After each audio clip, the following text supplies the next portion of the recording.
Today, we open with a moment of harmony, one so radiant that even the gods paused to listen.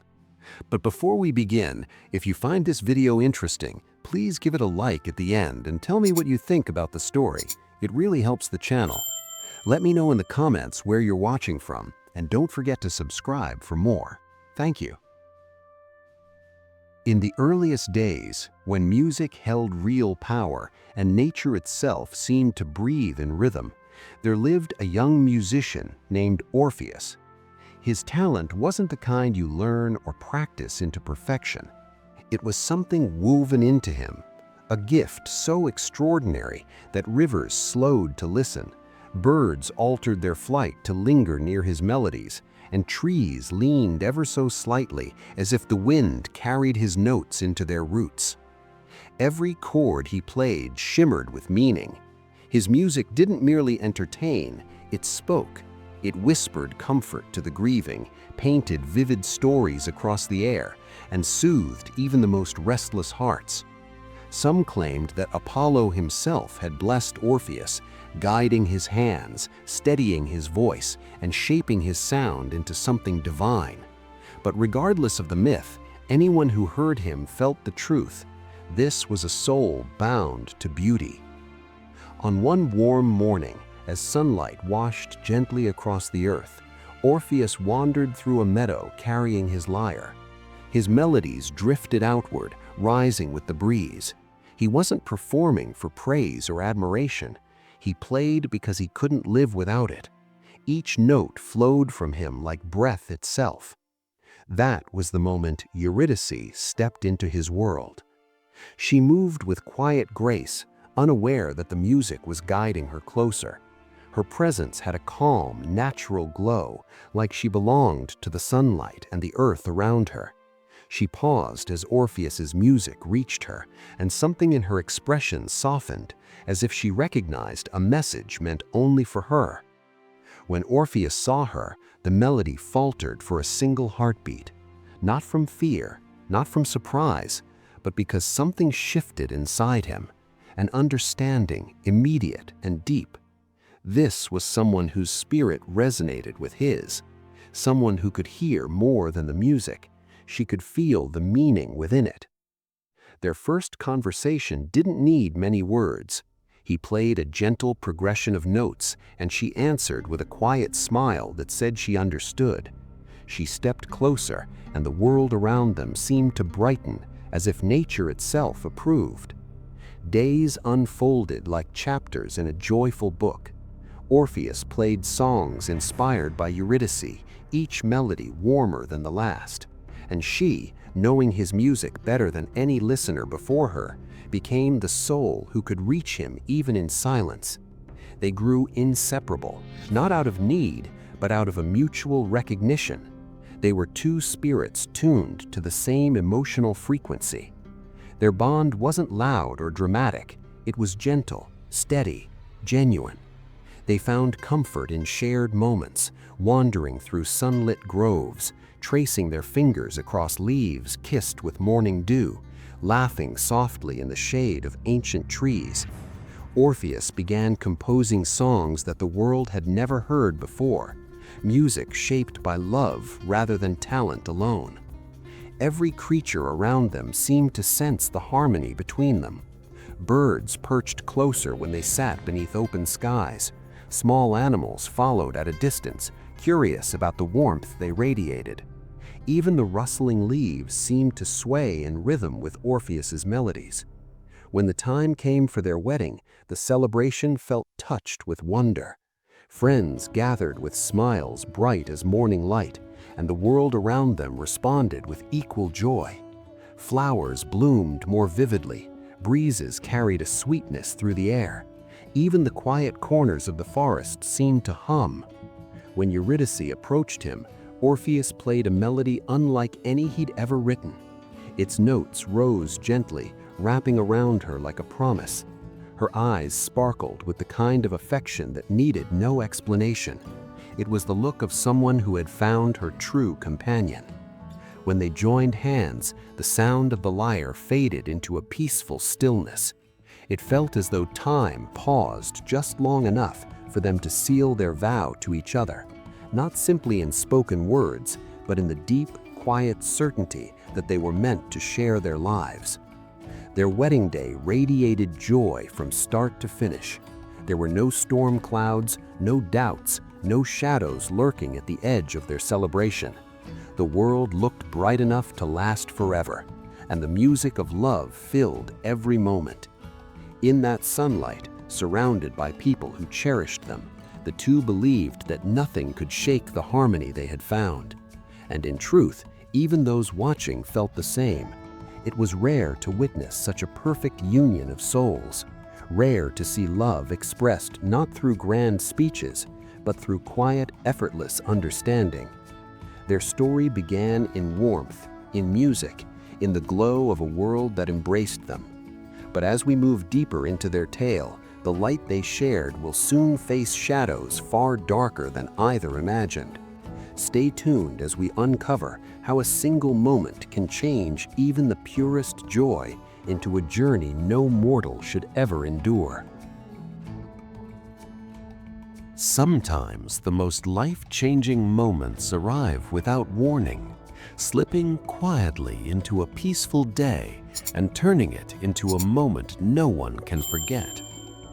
After the joy of their wedding, Orpheus and Eurydice embraced the gentle rhythm of their new life. The world felt calm, bright, and steady, as if nothing could disrupt the harmony they'd created together. For a time, even the smallest details, passing breezes, soft petals drifting from trees, the sound of distant water seemed to echo their happiness. On one warm afternoon, Eurydice stepped away for a brief walk. She often wandered through the fields near their home, enjoying the peace that nature offered. The meadow had always been a safe place, open, familiar, wrapped in golden light. She drifted between tall grasses and clusters of blooming flowers, letting her fingertips brush the petals as she walked. She didn't rush, she didn't worry. The world around her was calm, and her thoughts rested on the joy she and Orpheus had shared. Birds fluttered from branch to branch, leaves swayed gently overhead. Everything seemed unchanged from the bliss they'd known just days before. But fate often moves the quietest just before it changes everything. As Eurydice wandered between a patch of wildflowers, her foot brushed against something hidden in the grass. She froze for a second, sensing a subtle movement beneath the greenery. The air around her grew still. The birds paused their chirping. Even the breeze seemed to hesitate. There, camouflaged among the stems, lay a serpent. It was still at first, its eyes fixed on her with an unblinking intensity. She took a careful step back, but the moment had already turned. The serpent, startled by her nearness, struck with a swift, instinctive motion. There was no drama, no thunderous sound, just a single moment that shattered the calm of her day. Eurydice staggered, her breath catching as pain spread up her leg. She reached out to steady herself on a cluster of tall grasses, trying to remain upright. The meadow around her blurred, the warm sunlight dimmed. Her heartbeat echoed in her ears as the world wavered. She tried to call out, perhaps she tried to say Orpheus's name, but the sound barely left her lips before her strength faded. Her eyes closed, not in fear, but with a fading memory of the joy she had carried moments earlier. The meadow, once bright and full of life, now felt impossibly still. At that same moment, Orpheus sat in their home, adjusting the strings of his lyre. He felt unusually uneasy, an emotion he couldn't place. His fingers hesitated, missing the usual confidence that guided them. Something in the air felt wrong, though he couldn't yet understand why. The unease sharpened when a friend rushed toward him, breathless and shaken. From the look in their eyes, Orpheus knew before any words were spoken. His world had shifted. Something precious had slipped from his grasp. When he finally heard the news that Eurydice had fallen in the meadow, his heart tightened with disbelief. It didn't feel possible. Only hours earlier her laughter had filled their home. Only hours earlier he had watched her step into the sunlight with such joy, and now the world felt unbearably quiet. He didn't pause, he didn't speak, he ran. The path to the meadow felt longer than ever. Trees blurred past him, the ground echoed beneath his steps. Every breath struck him with fear stronger than anything he had ever known. His mind replayed every moment with Eurydice, searching for something, anything that could anchor him. When he arrived, the sight struck him harder than any force the world could deliver. Eurydice lay surrounded by flowers, as if nature itself had tried to cradle her. The soft sunlight touched her face, but the warmth was gone. The meadow that had always embraced their joy now felt foreign, hollow. A sound escaped him, raw, quiet, and full of devastation. He gathered her gently, as though she might wake, but the truth settled with a crushing weight. The world he knew, the harmony he cherished, had collapsed into silence. In that moment, Orpheus understood how fragile happiness truly was. Bliss could vanish in a heartbeat. A peaceful afternoon could turn into a memory too painful to revisit. The warmth of love could be replaced by the icy grip of loss. But within his grief, a spark ignited, an unwavering determination. This wasn't an ending he could accept. This wasn't a story he would allow to fade. The sorrow that consumed him didn't weaken him, it steeled his heart. It sharpened his purpose. What he had lost was irreplaceable, and he would not stand by while fate took Eurydice away forever. This moment, born from heartbreak, would become the force that drove him into depths no mortal had ever dared to face. The shadows were waiting. The path ahead would test every part of him. But for Eurydice, he would descend into darkness itself. Every great journey begins with a choice, but only a rare few begin with a vow so powerful that it shakes the boundary between life and death. For Orpheus, that moment arrived as soon as he realized that love alone would not bring Eurydice back. He needed courage, defiance, and a willingness to step into places mortals were never meant to walk. The path to the underworld was not marked by any grand arch or sign of warning. Instead, Orpheus found a quiet crevice carved into the earth, a dark wound in the landscape. It exhaled a cold breath, heavy with silence. Most would have turned away at the first chill, but he stepped forward without hesitation. His world had already lost its warmth. There was nothing left to fear except failing Eurydice. Inside, the cavern swallowed light. Shadows clung to the walls like living things. The air thickened with dampness, and distant echoes drifted through the tunnels. Soft murmurs, indistinct whispers, hints of forgotten voices trapped in stone. The deeper he moved, the more the world above felt like a fading memory. Yet Orpheus pressed on, guided only by determination and the weight of grief that refused to loosen its hold. The passages twisted like tangled roots beneath the earth. Some narrowed until he was forced to press sideways through jagged openings. Others widened unexpectedly, revealing vast hollow spaces where strange currents of cold air drifted past. These chambers were neither alive nor dead, caught somewhere in between, echoing the strange domain he was approaching. At the heart of one cavern, Orpheus discovered the first sign that he was crossing worlds.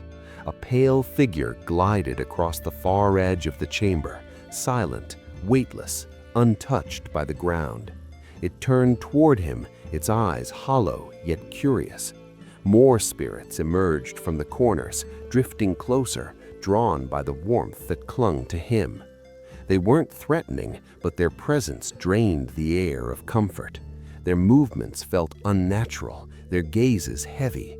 When they circled him, he felt an invisible pull, an urge to surrender to their stillness. He lifted his lyre. The first chord echoed through the cavern like a ripple across water. It was soft, gentle, and filled with memory. The spirits paused. The second note rose, more confident, carrying the warmth of sunlight and laughter. The third unfurled with the tenderness of Eurydice's voice. The spirits drifted back, their edges flickering with something like peace. The cavern seemed to breathe again, and as Orpheus continued to play, the spirits parted, creating a path that led deeper into the earth. As he descended, the cavern walls vibrated with faint pulses of energy.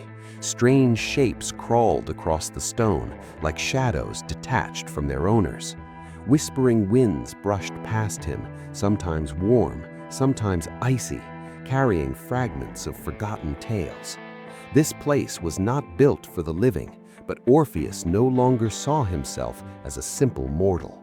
Love had reshaped him into something that could survive such a crossing. Eventually, he reached a colossal gate, ancient, rusted, and covered in markings lost to time. Two guardian figures stood on either side, their forms shifting like smoke held together by the suggestion of a body. Eyes glowed faintly within their heads, following his every movement. One stepped forward, its voice rumbling like distant thunder. It wasn't a challenge spoken in words, but a forceful warning sent into his mind. Turn back, no mortal may enter. Instead of speaking, Orpheus played. This time, the music carried sorrow, not peace. It told of love cut short and joy stolen away. It told of a heart unwilling to yield. The guardians stiffened as the melody rose, washing over them like a tide. Their shapes trembled, their glow softened. And as the final chord faded, the gate shuddered and slowly opened, allowing him to pass. Beyond the gate lay the underworld itself, a realm carved from darkness, illuminated by an eerie glow that had no clear source. Rivers of pale light flowed through black stone channels. Obsidian cliffs rose high above. Bridges made from twisted roots and ancient bones spanned chasms that seemed bottomless. Despite the overwhelming gloom, Orpheus stepped forward with unwavering purpose. Spirits floated like lost memories, turning their heads as he walked. Some reached out with hands that passed through him like cold mist. Others simply watched, drawn by the lingering warmth of the world above. Occasionally, shadows approached with sharper intent, restless shades driven by fear or confusion. But each time, Orpheus answered with music. His lyre's notes rose into the darkness, steady and soothing. The underworld paused to listen. Shadows settled, spirits calmed. The realm itself seemed to soften under the touch of his song. That was his gift, not strength, not armor, music, pure, honest, and deeply human. It was enough to quiet storms the dead themselves feared. The journey pushed him to the limit. Cold seeped into his bones. Shadows tested his resolve, but every step carried the memory of Eurydice. Her laughter, her voice, her presence, they fueled him when the realm tried to drain his spirit. Somewhere ahead, beyond the darkest reaches of this world, stood the throne of Hades, and Orpheus, armed with nothing but his courage and the sound of his lyre, walked toward it. Some moments force even the bravest to confront the weight of their choices. For Orpheus, that moment stood just ahead, behind the towering archway leading to the deepest chamber of the underworld. Beyond it waited rulers whose judgment could rewrite destinies, or end hope forever. The throne room of Hades was unlike anything Orpheus had ever imagined. Vast, echoing, and carved from a darkness older than memory, it held a stillness that pressed heavily against the heart. Every sound faded before reaching the farthest walls. Every breath felt small beneath the weight of the eternal. At the center of the chamber, upon a throne shaped like the meeting point of night and stone, sat Hades, ruler of the dead. His presence was neither cruel nor welcoming, merely absolute. His eyes shimmered like distant storms, ancient and unreadable. Beside him sat Persephone, whose calm gaze held a gentleness the realm around her lacked. Though she was queen of the underworld, there was warmth in her expression, like sunlight briefly breaking through winter clouds. Despite the tremor in his chest, Orpheus did not kneel. He stood firmly, the weight of his purpose anchoring him. He had come for Eurydice, and no force, mortal or immortal, would stop him now. Words felt too fragile for the moment. Instead, Orpheus lifted his lyre. The first note drifted upward like a spark in the darkness. It echoed softly through the sprawling chamber, brushing against shadowed corners and stirring the still air. The second note followed, richer and more certain. Soon, a melody unfolded, gentle and sorrowful, yet filled with unwavering devotion. His music carried the sunlight he once knew, the laughter he shared with Eurydice, and the warmth of the life they built together. Every chord painted memory after memory, moments too real to fade even within this realm of silence. Persephone leaned forward, her expression softening. Even Hades, still as stone moments before, shifted slightly. The music reached the depths of the throne room with a clarity that made the shadows pause. The melody grew more intense, telling the story of a love that refused to surrender. It spoke of loss so deep it carved new space within the heart. It spoke of hope surviving even the coldest night. And through it all, it carried a message meant for the rulers before him. Eurydice deserved another chance. When the last note dissolved, silence reclaimed the room. For a long moment, neither ruler answered. Orpheus stood alone in the quiet, exposed and exhausted, waiting for judgment. At last, Hades spoke. His voice resonated through the hall, deep, calm, and carrying the weight of ages. He acknowledged the depth of Orpheus's devotion, the courage of his journey, and the power within his music. He admitted that few mortals had ever reached this chamber, and none had moved the underworld so profoundly. But even then, the laws of life and death could not be easily broken. After a long, measured pause, Hades offered a decision. Eurydice would be allowed to return to the world of the living. A faint spark of hope lit Orpheus's eyes until Hades continued. There would be one condition, one rule, one test. As Orpheus escorted Eurydice back to the surface, he must walk ahead of her for the entire journey. He must not turn around, not once. No matter how silent the path became, no matter how much doubt pressed into his chest, no matter how badly he longed to see her, he could not look back. If he looked, even a single time, Eurydice would return to the underworld forever. The condition struck like a tremor through his heart. His greatest weakness would be tested, the fear of losing her again. But he accepted. He had to. This was the only path that led her home. From the shadows, Eurydice emerged, delicate, faint, more a whisper of light than a solid presence. Her eyes found him immediately. He felt the urge to turn, to see her fully, to reassure himself that she was truly there, but he held steady. As Orpheus turned toward the long path out of the chamber, he heard the softest sound behind him. Footsteps, gentle and uncertain. Eurydice was following. Her presence was so close he could almost feel warmth return to the air. But he did not turn. The path back was long and steep. Shadows stretched across the stone floor. The air pulsed with distant whispers. Every step carried tension. Each moment tested the fragile connection between trust and doubt. Orpheus heard nothing from Eurydice. No voice, no breath, no reassurance. Silence pressed deeper around them, as though the underworld itself wanted to weaken his resolve. But the memory of her hand in his, the glow of their wedding, the quiet joy of shared days, those memories kept his focus strong. He walked upward toward the first traces of faint, distant light. Hope pulled him forward.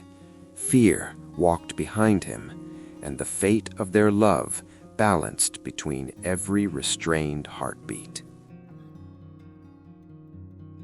Some stories reach their most fragile point when hope stands just beyond reach, close enough to feel, but still far enough to slip away.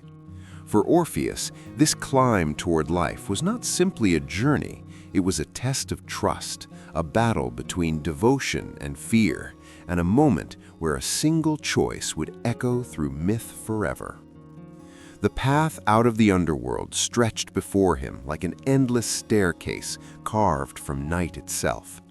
Each step forward carried a flicker of light, faint and distant, guiding him toward the living world.